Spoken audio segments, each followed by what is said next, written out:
Hello guys, today we are going to start a new series on guidelines by Supreme Court. Firstly, we will see the judgments of Delhi Domestic Working Women's Forum Virtue in 1995, Volume 1, Supreme Court Cases, Miss SCC 14. In this video, we are going to discuss 13 guidelines by which we have to know how to assist rape victims.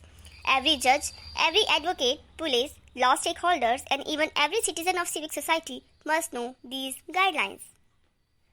First guideline is the complaints of sexual assault cases should be provided with legal representation. Second guideline is it is important to have someone who is well acquainted with the criminal justice system. Third guideline is the role of the victim's advocate would not only be to explain to the victim the nature of the proceedings, to prepare her for the case and to assist her in the police station and in court, but to provide her with guidance as to how she might obtain help of a different nature from other agencies, for example, mind counseling or medical assistance.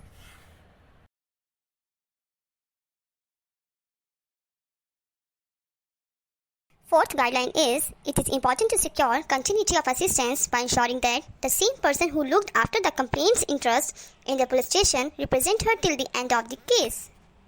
Legal assistance will have to be provided at the police station since the victim of a sexual assault might very well be in a distressed state. Upon arrival at the police station, the guidance and support of a lawyer at this stage and where she was being questioned would be of a great assistance to her.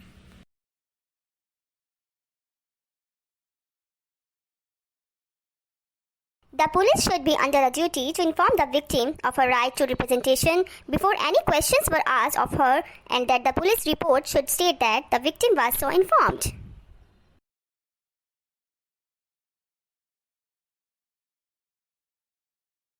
A list of advocates willing to act in these cases should be kept at the police station for victims who did not have a particular lawyer in mind or whose own lawyer was unavailable.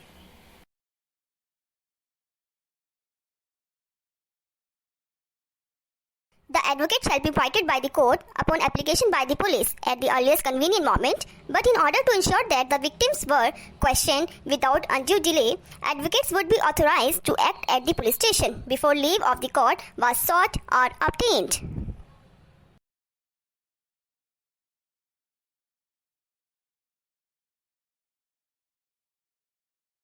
In all rape trials, anonymity of the victim must be maintained as far as necessary. It is necessary, having regard to the directive principles contained under Article 38(1) of the Constitution of India, to set up Criminal Injuries Compensation Board. Rape victims frequently incur substantial financial loss. Some, for example, are too traumatized to continue in employment. Compensation for victims shall be awarded by the court on conviction of the offender and by the Criminal Injuries Compensation Board, whether or not a conviction has taken place.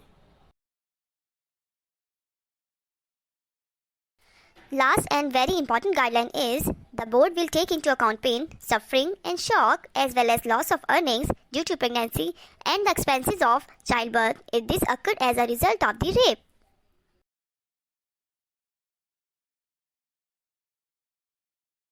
Thank you.